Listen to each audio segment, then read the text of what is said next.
da da da dee da da dee da da da da da da da dee da da da dee da da dee da da da da da dee da da da da da dee da da da da da dee da da da da na da da da dee da da da da da dum da da da da da da da dee da da dum da da da da da dee da da dee da da dee da da dum bum bum da da da dee da da dum.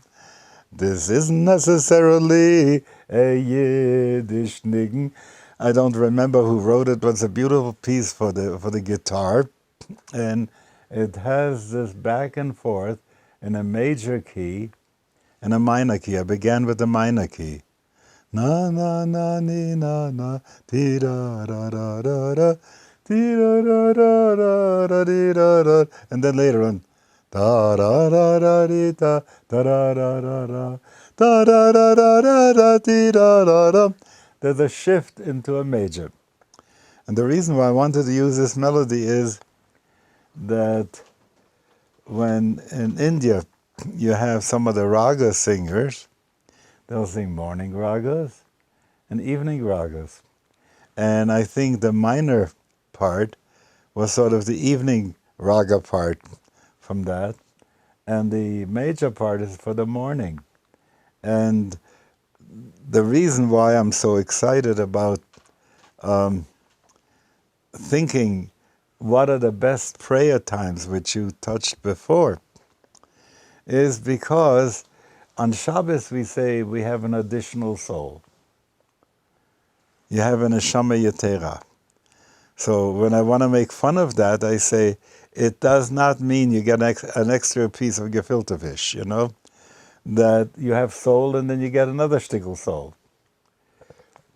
What it means is that on Shabbos, your soul is in a higher region. You have you're more neshamadik, you know, neshama yetera. You've gone to a higher place with that. Why is that?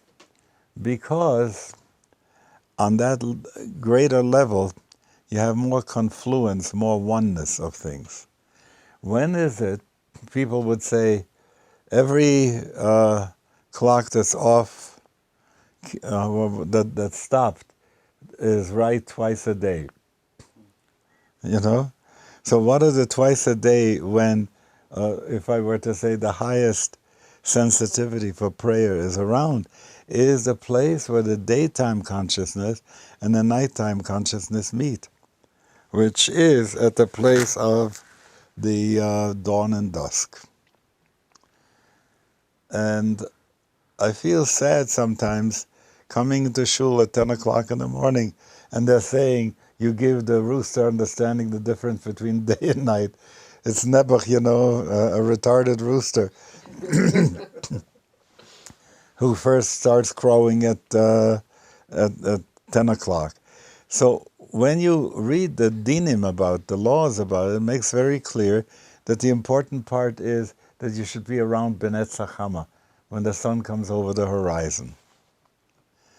And to that event, to that effect, I used to take the kids in the various summer camps where I worked, up on a mountain, facing east to watch the sunrise. And here from time to time, when the weather permits me, I go up to Enkar, or sometimes even to the other one, much higher, you know, off baseline. Flagstaff? Huh? Flagstaff? The Flagstaff. There are such beautiful places where you can look out and you can see the sunrise all over the prairie land. And it's a miracle, you know. You're right there when it happens. So there is a mingling of nighttime, romantic time, if you will, with the daytime, practical time. And that's a good mingling. And the same situation on Highway number 1, when you go down from San Francisco to Los Angeles, and about sunset time, you'll see how many cars have stopped on the side just to watch the sunset at that point, because it is that thing as the sun sinks. And moreover, when you give yourself the opportunity to say, no, it's not the sun is rising, we are falling into the sun, Or when the sun is setting, we are falling away from the sun, that the horizon gets in between that. That's, these are the kinds of things you don't think unless you're actually watching and feeling that. So this is really the best time. So I would like to, there was something that came up, Susan, and you want to say it now. I'm interested in this idea of this to take how we deepen from how we take the restocking of our experience of morning prayer and take that more seriously. Yeah. And I'm having trouble imagining how to do that. The people who helped us put a siddur together, I want to give them credit. They were serious people. Standing in the presence of God and expressing yourself and speaking in this way was their business. If I were to say what business were they in, that was their business. On the other hand, their life experiences were not quite like our life experiences. So while on the one hand I have the history of how the life experience of the past is in their siddur, but not everything speaks to the life experiences of mine in the present. So if I have followed through, like I said in another session, looking through the little siddur and deciding these are the things that speak for me more, then I've already done that choice. Now, I may not be able to, some of these speak to me when I am more elated. Some of them speak to me more when I'm in need of help. So now I decide, which one of those that speak to me do I need to have for this particular day? Which says you're taking your Davvenen for more real, because you wanted to achieve what it needs to achieve, an answer to your prayer to be able to go through the day in the right way. All right? And so this is why you want to look and see which ones are there that you want to deal with. You highlight them. If you can do this before the Davvenen, you'll be better off. It'll go smoother, because you'll have the way planned for you. It may be that you're going to get derailed. Sometimes the derailing is because you didn't know what you needed to pray for, and all of a sudden it really comes on to you, not that but this. Then I would say follow that, because again, as we were talking before, that's somewhat of a prophecy. And that's basically what I mean. It becomes real for us when we are connected with our practical reality. It is a first step to become real for us. There was a great Rebbe, the Piasetzner, who said, when you prepare yourself, most people talk about there is open teaching and there's secret teaching. And they say the open teaching is, for instance, all the laws about Shabbos and kosher and so on and so forth. And the laws that have to do, the things that have to do with Kabbalah, the secret teachings. But he says, come on, so many books have been printed about Kabbalah, no more secret teachings, so where's the secret? He says the secret is that moment when you are feeling that God is really in and with you. That little spark moment that says you logged on, that's the secret. If I ask you to tell me about it, you couldn't. Okay. Also, you don't want to boast, but there are sometimes in Davvenen where you get that moment that says, yes, it's for real. Yes, it's for real. That's the secret in the Davvenen. Okay. Most of the time, when the people translated siddur for us or wrote for the Siddur. They were doing left brain stuff. You know, it's very hard to put into words unless you write poetry, from the right brain. When you look at Hebrew in the Psuke de Zimra and the Psalms, you find an interesting thing. Ashrei yoshvei vetecha, od yahalu chasela, ashrei ha'am shekachalo, ashrei ha'am sh'Adonai Elohav. You find that you have a half a sentence, and then the other half a sentence sort of repeats part of it and nails it down, you know? That's called in Hebrew the doubling of the language, kefel halashon. That's our kind of poetry. And so when somebody gets into the place and saying, Poteach et yadecha umasbia lechol chai ratzon. You open your hand and you satisfy us.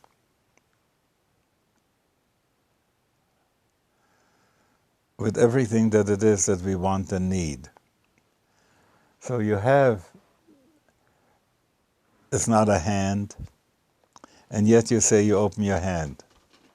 So you see right away you're dealing with imagery, you're dealing with metaphor, and you're dealing with poetry. The left brain, if the right brain were not functioning, the left brain would say, this is nonsense. God has no hand, and when he opens his hand, I don't get anything in my belly, you know? What are you hacking out shining? That's the left brain.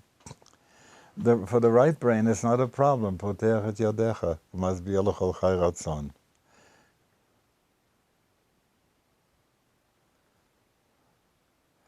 So, the issue of Davvenen is so misunderstood because the people who translated the Siddur did a left brain translation. As if they were saying, look, I'm giving you a translation so you should be able to learn what the Hebrew means. So I used to get a line when I was leading congregational services out of the Birnbaum prayer book, thou hast exalted my horn like a wild ox. Okay. It's a good translation. Vatarim kereim karni, baloti b'shemen ranan. It would come out and you have anointed my head with oil. So I go on dripping oil, with horns of an ox. Now, obviously, this translation does not translate what the author, who was a poet, had in mind. So how should I translate it? You have given me energy and hope. You have raised my sights, God. I feel so juicy inside because of that, which is a good translation of Vatarim kereim karni baloti b'shemen ranan. So to understand that Davvenen is not a left brain situation doesn't go through very far. Very few people have come to terms with that, So, some years ago, I went and recorded in a studio the Davvenen. One track is in English, and one track is in Hebrew, simultaneously.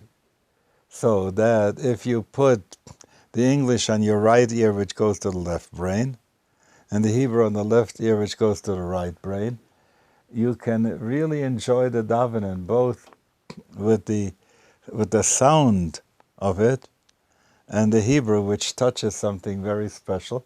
And also, you don't feel like a fool because you understand what's being said there. So, this is available through us, by the way. If you people are interested in that, get in touch with us. We still have these CDs. Then there is another CD that's just for English. What I had in mind when I first recorded that was to be a Walkman Davvenen. I don't know if you've ever seen a picture, it's a beautiful picture of a sort of Orthodox frum woman. Her hair is covered, she's holding on to a thing in the subway, and on the other hand she holds a little siddur. You saw that picture? It's a beautiful picture, you know. What I had in mind is, let's say you haven't got time. You're really in a rush that time.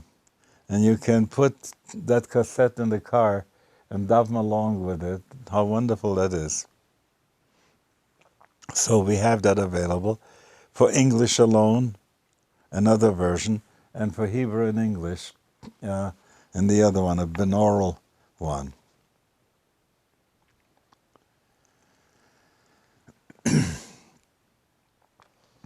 What is the language that the right brain is very good at?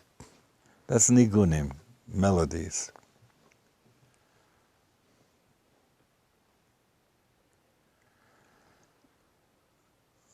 This is just a side issue, but I want to bring it in. Many people who convert to Judaism go to various classes where they tell you about everything that goes into the left brain about Judaism.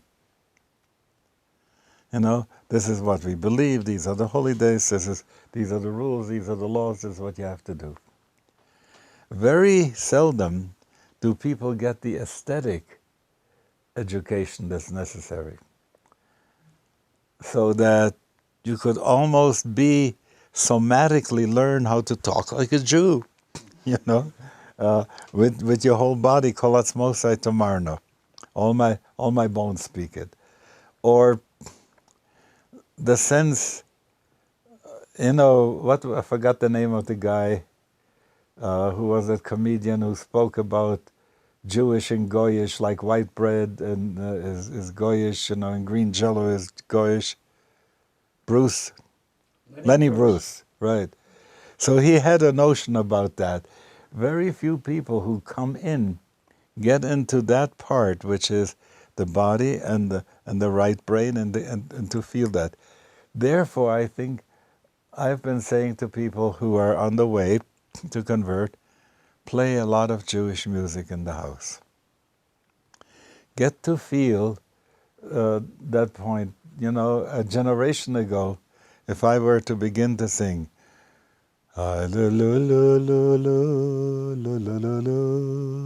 they'd all start crying right away. That's the lullaby that, you know, mit was wird das Jiederle handeln. Rozinges mit Mandeln was the name of the song in Yiddish, and was a great, how would I say, nostalgia thing.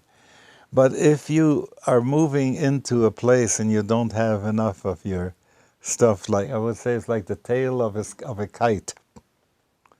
It won't fly, you know, unless you have a little bit of that nostalgia for the days gone, how wonderful it was then. And we have it in history that we do that, and also by singing those melodies that the people sang before. Shlomo was an absolute genius with that, because he was able to take both the more European kind of mode, and at the same time, by the time it got to the rhythm and to the harmony and to whatever he did with it, it was already American. It was a good transition that he created for us. But you saw before, when I was singing the Niggun of Reb Michael Kosacoff, that the Baal Shem Tov wanted to have sung so that we should be partners with him. That's a serious Niggun. Gurdjieff used to say that there's some melody that are fluff, but then there are what he would call objective music. I once heard a piece of music that Gurdjieff played on the harmonium, and it sounded very much like some of the Lubavitcher Nigunim, you know?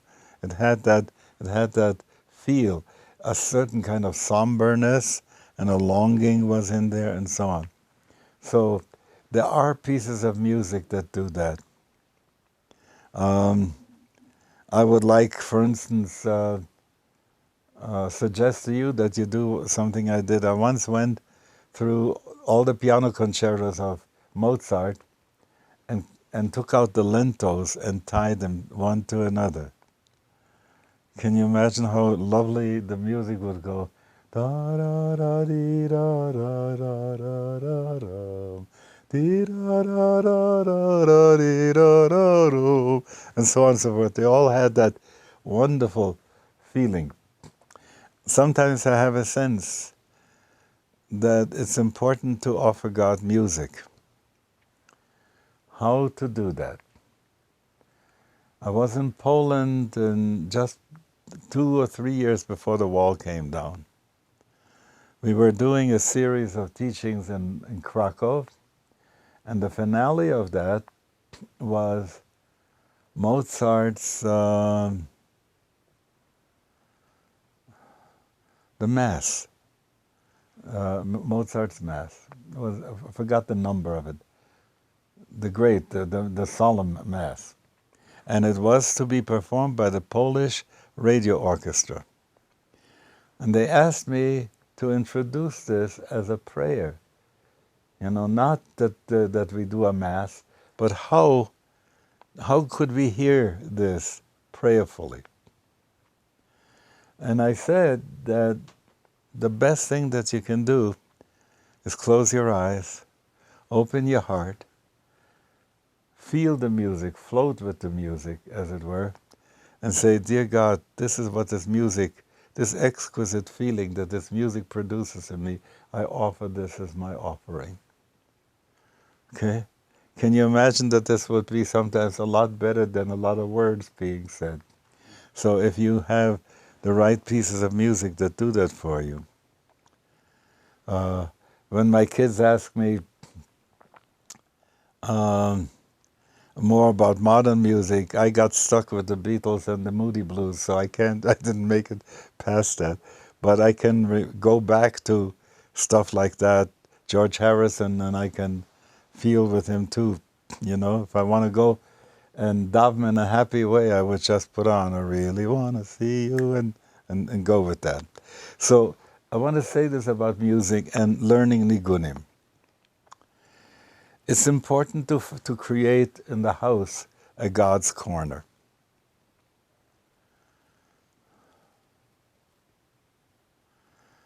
There are so many Hasidic tales about one Rebbe in a forest with his Hasidim, time to daven mincha, and he was attracted to daven at a particular tree.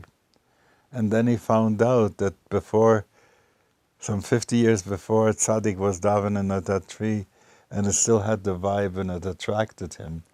There is something when you make a makom kavua for your prayer, and it doesn't have to be a lot of space, one corner, where you have a little table in which you put your candles and you keep your talis and film there, and that's where you sit and do your davening, so that the space entrains you also into that.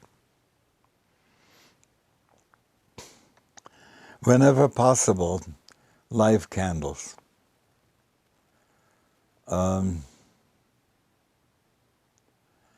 It's the last sacrifice that we have. We don't have any other sacrifices. We don't need the light.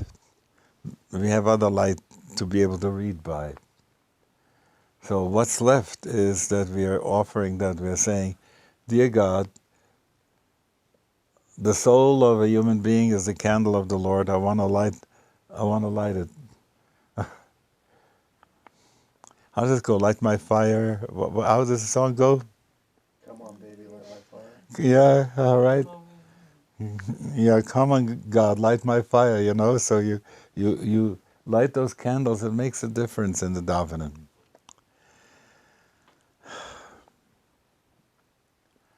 When I was at Camp Ramah, I would have the kids make their own talitot.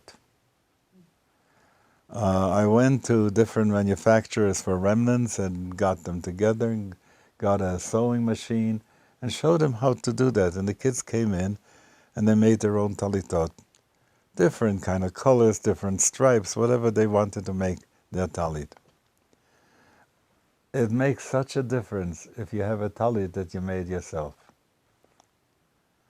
And I would say, what are the dimensions? They should be from finger to finger, and they should be from top of the head to the knees at least. That's the width.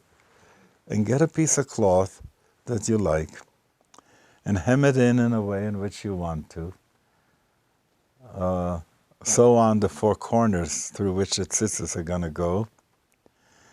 And if you want to sew on, there's some very beautiful findings, like in some textile stores, about an inch wide, different ribbon with different patterns, different colors. You can sew them on, make a beautiful tallis that you feel you invested in, it's not just a giveaway. With the tefillin it's much harder, because I can't say you should do your own tefillin. It takes much too much to be able to do that. But a mezuzah. I had the kids write the Shema on a 3x5 card, the Shema and V'hayayim Shamoa, and then shape a thing and have it for their own door. And I know that halachically, this is not quite kosher. But what does it say in the Torah? And you shall write them upon the doorposts of your house and your gates.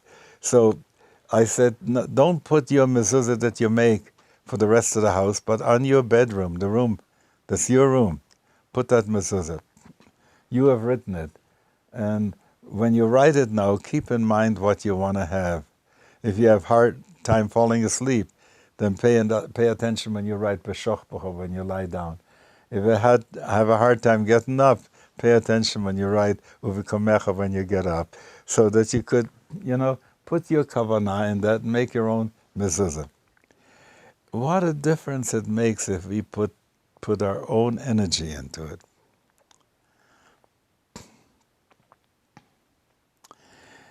What do we do when time is short? If we can, we should put on talis and tefillin and say the Shema, and leave the rest of it for later, for other situations,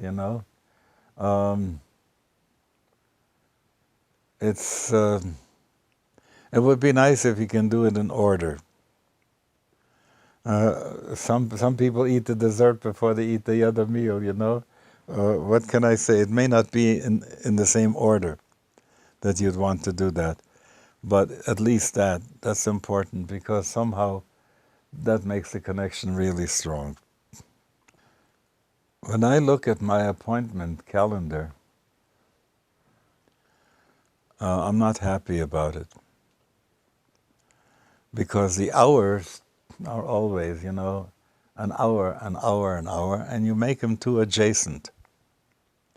I would like to have at least 7 minutes between hours that I give away to be able to sit down, let go of the first thing that I did, and a short connection.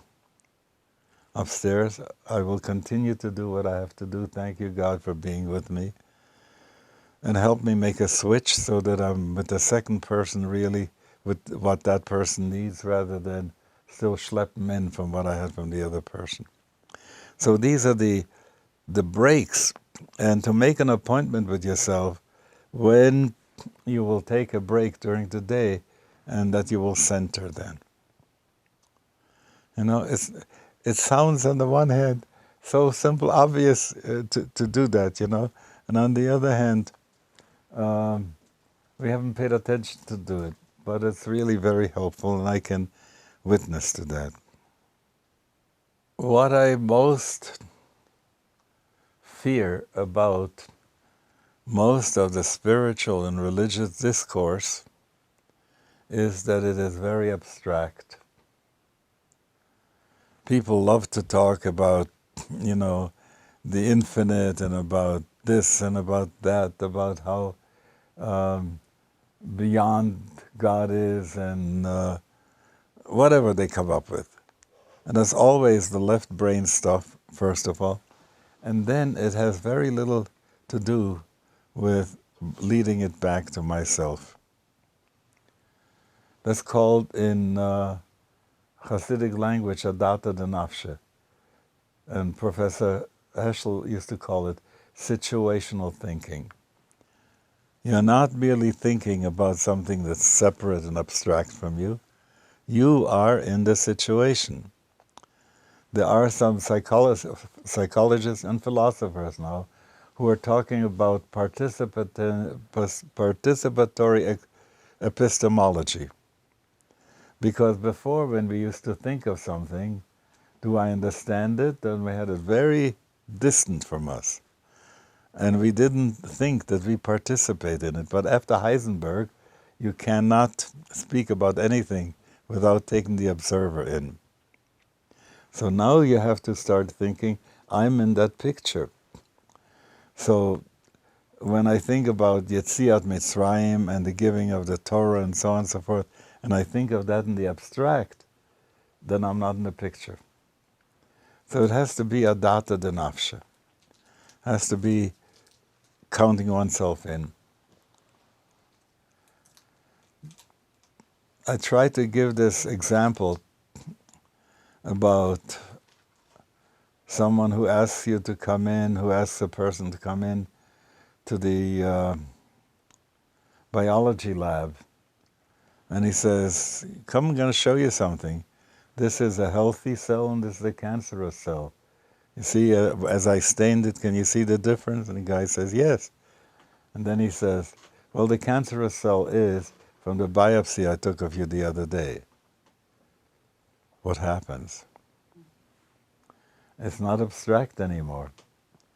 It hits in the belly. The same way if someone were to say, you know, I heard this guy, there's a guy who won about $70,000 in the lottery. I say, how nice. But it's your ticket, you know? See, that's the pshat of always saying this touches me, it has something to do with me. That's ADATA D'NAFSHA. When we learn anything in Torah, and it goes the same for Davvenen, it is not on one track only. You know, I can narrow my perception to very narrow, and I would do that, for instance, if I had to do brain surgery. You know, I have to put in an electrode into a particular synaptic thing, you know, how careful and how focused I would be at that time. And I can't think about other things.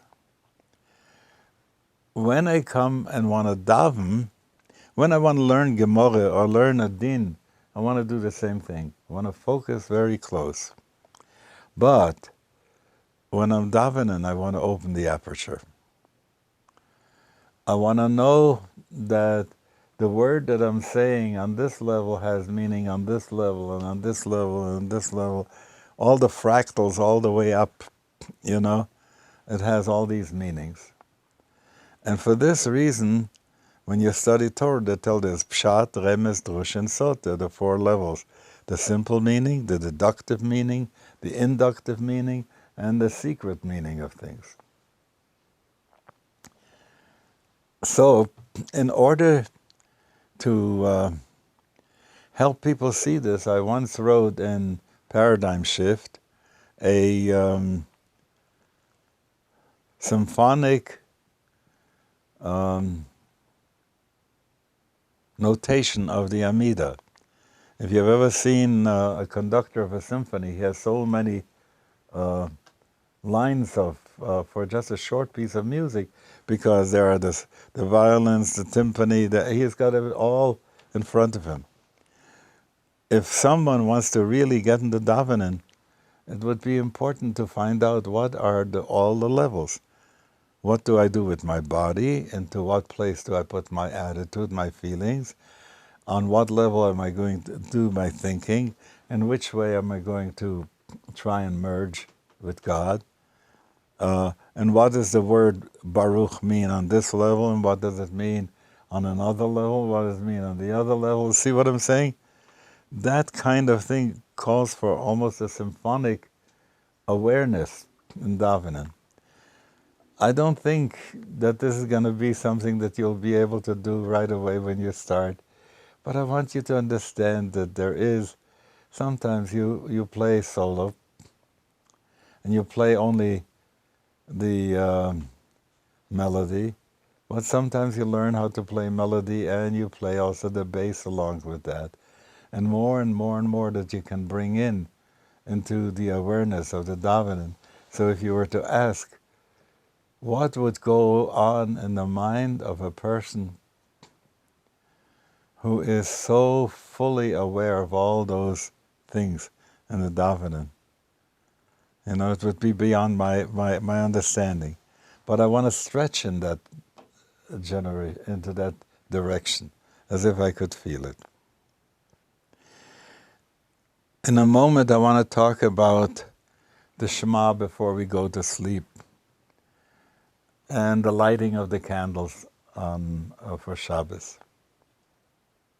It's good to study it in the Siddur, and to see how it says there, the prayer for forgiveness. I forgive anyone who has angered and hurt me, whether in this incarnation or any other, and let no one be punished on my account, and all that. That's very important, very necessary. Then there's a prayer, grant that we should have a quiet night, that we should lie down in peace. And I always keep in mind, the Rabbi Shalom, may it be a boring night for the police, for the firemen, and for the ambulances, you know? Because that's where emergency is.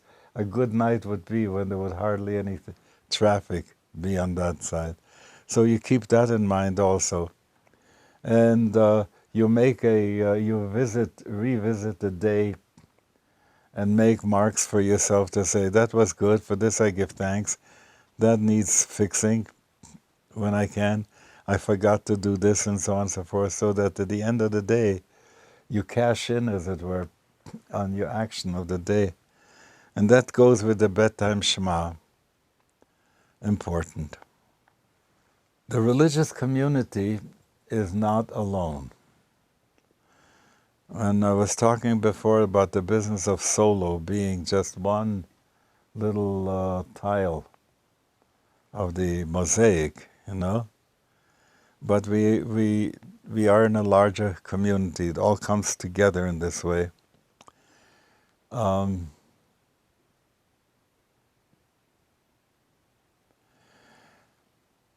That time of the inauguration of the president,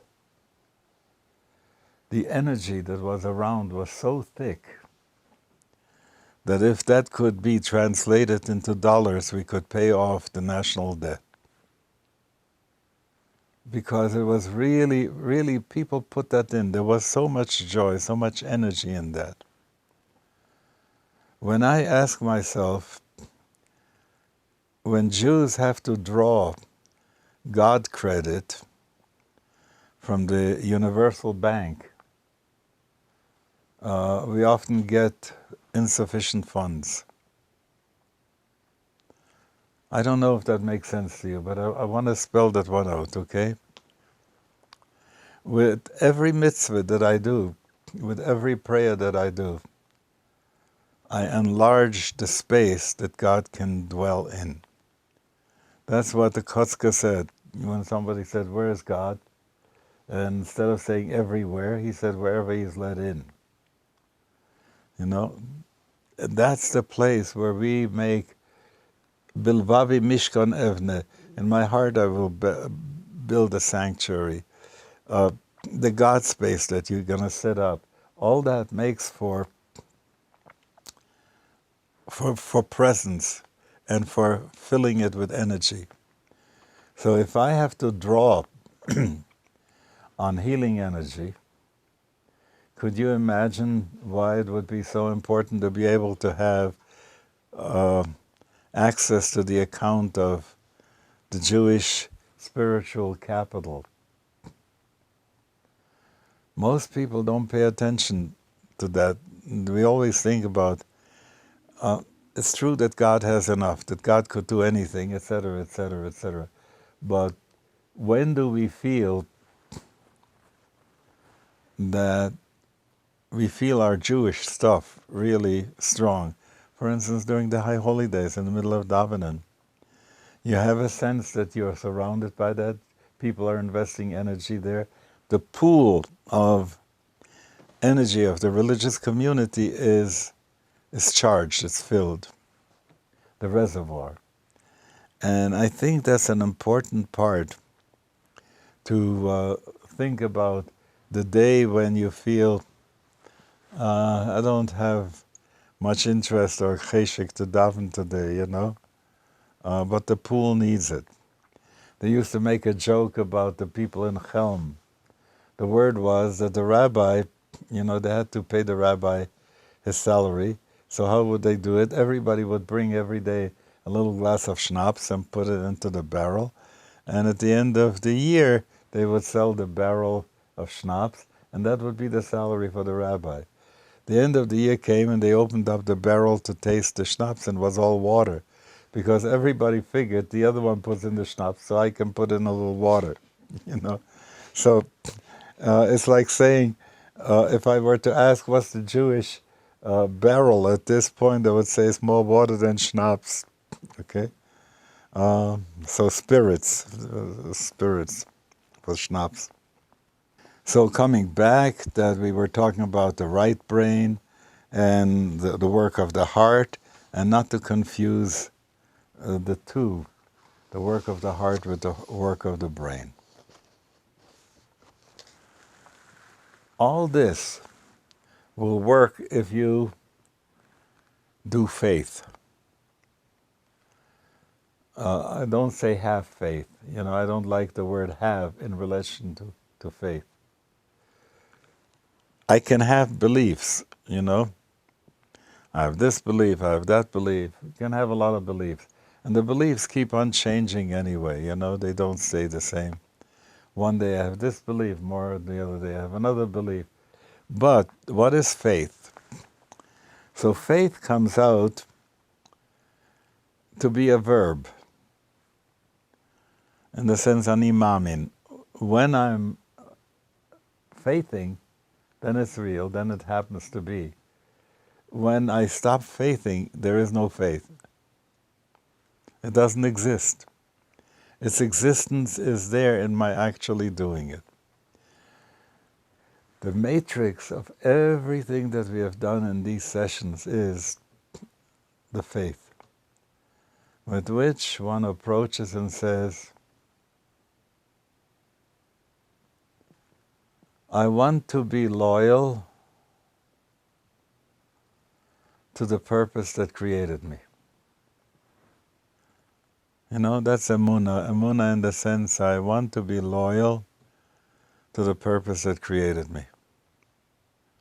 And I'll find out what this means, but that's the basic understanding that has to be, that I want to be loyal to that purpose that created me.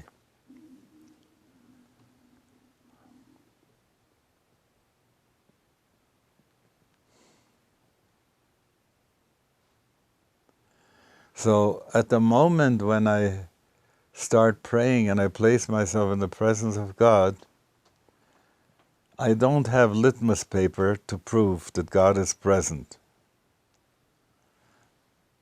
But all I have is an affirmation. And I don't mean this as a verbal affirmation, I affirm that I'm standing in the presence of God. I affirm that this is for real for me. I faith that.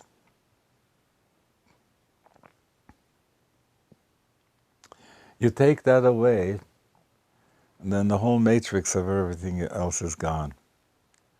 Because the sense that God cares what I do, God creates me, that my life is significant. I have no proof, but I'm faithing that. Sometimes I like to use the word be-live. Be-live. Not believe, but be-live. When I get up from this chair, I will be living gravity. In other words, I take for real that gravity is for real. I live on the basis that gravity is real. That's living. And faith is something like that.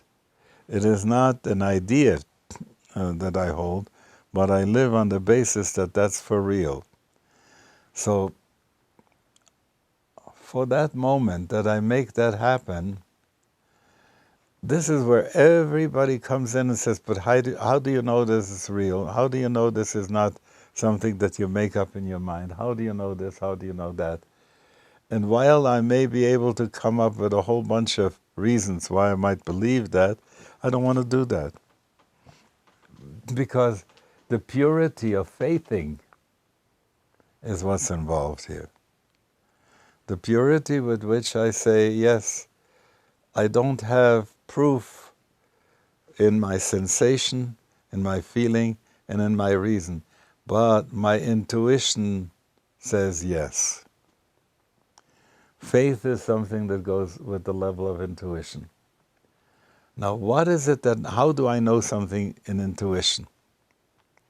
Because I am that. You know, it's not that I know something that is objective outside of me. I know it because I am that. I am in that. So I place myself into that place. That's what I'm talking about with the issue of emunah, of faith.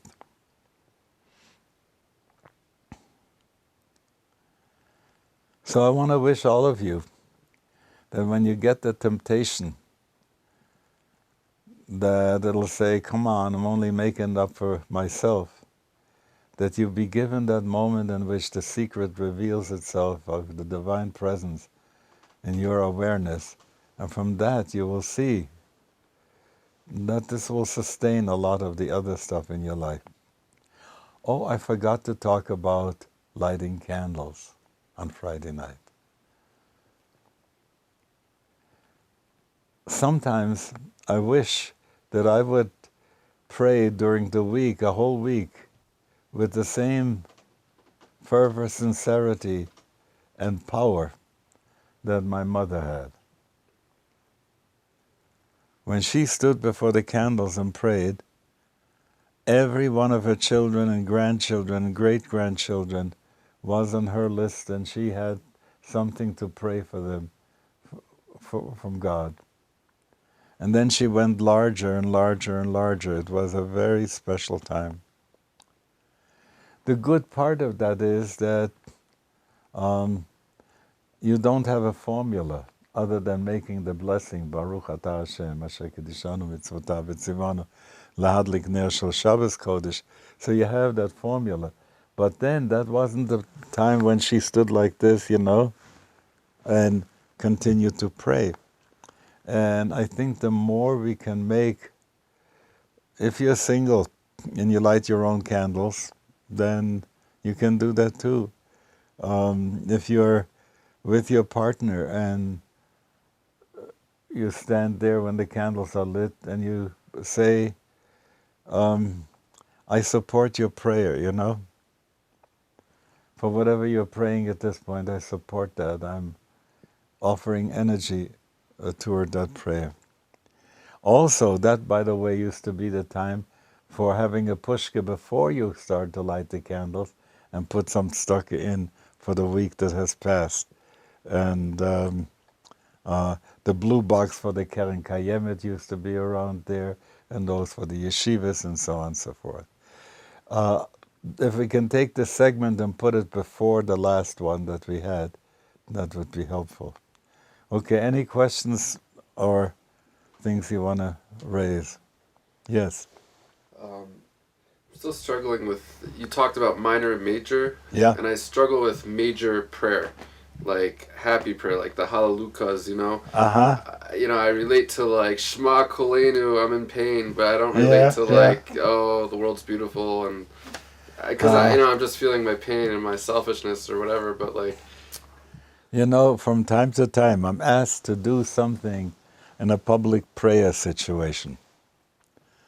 The last time something like this I was in Aspen, and there was a meeting that was sort of from different religions, people came and they would make their contributions and so on. And then they asked me to lead in a prayer. So I asked the people to stand up, not to sit, and I began. And you heard me do this baby ad Reb Tirtzas. When I chant the line, you will respond with Hallelujah. When I chant another line, you'll respond with Hallelujah. And I asked the people to harmonize in that and to really, by the time I'm through with the sun and the moon and the stars and the trees and the animals and the fishes and the people and the judges and the kings and everybody else doing hallelujah, the people were so high. And the most wonderful thing was that there were a couple of black ladies there who were really into, from black churches, and they got it on their wavelength in such a wonderful way that it took them a while to cool down. But what I'm saying is, this is not question, it's saying, yea, God, something good. If I had my way, I don't need anything more about that. People do it anyway. How often people, when they have an orgasm, say, oh God, Where does it come from? It gets to a place that what else? I'm plots and I want to give away my recognition, my love, how can I do it? That's a high point, but there are some other times when it isn't necessarily such an explosion, when it's happy, I think it's a great antidote to the kvetch. That's why they say, Meshenichnas Adar, Marbim Besimcha. When Adar comes, you increase joy. So the Kotzka said, Meshenichnas Av, when the month of Av comes, when we mourn the destruction of the temple, Mematim Besimcha. We do less simcha, but always simcha. All right? I think that's a good thing to remember too. Rabbanan Kaddish. Rotza Kaddish Baruch Hu laharbes Torah b'Yisrael lefikach nodem Torah mitzvah shenaimad ne'chofes l'man tzidka yagel Torah v'yadir yitkadal v'yitkadash shemei rabah be'olma divrach elutei v'yamlich malchutei v'yatzmach burkanei v'yikarev meshichei v'chayechon u'v'yomechon u'v'chay d'chol beit Yisrael ba'gala u'v'zman kariv imru amen yehei shemei rabah mevarach le'olam olmei olmaya יתברך, וישתבח, ויתפאר, ויתרומם, ויתנשא, ויתהדר, ויתעלה, ויתהלל, שמי דקודשא בריחו. לילה מן כל ברכסה ושירסה, תשבחסה ונחמסה דמירן בעלמא ואמרו, אמן. על ישראל, ועל רבנן, ועל תלמידיהן, ועל כל תלמידיהן, ועל כל מאן דעוסקים באורייסא דיביעשרה דין, ודיבכל אתר ואתר, and all the technicians that are involved in being able to do something, the greater glory of Hashem. Yehei lahon ulachon shlomo rabo china v'chiz de'verachamin v'chayin arich v'nemzon revichu v'ulkono min kodom avuin de v'shmaya v'ara v'imra. Amen. Yehei shlomo rabo min shemaya v'chayim tov v'moleinu v'al kol yisod v'imo. Amen. Ose shalom v'imromov hu yaseh shalom aleinu v'al kol yisod v'al kol yoshvei tevel v'imru. Amen.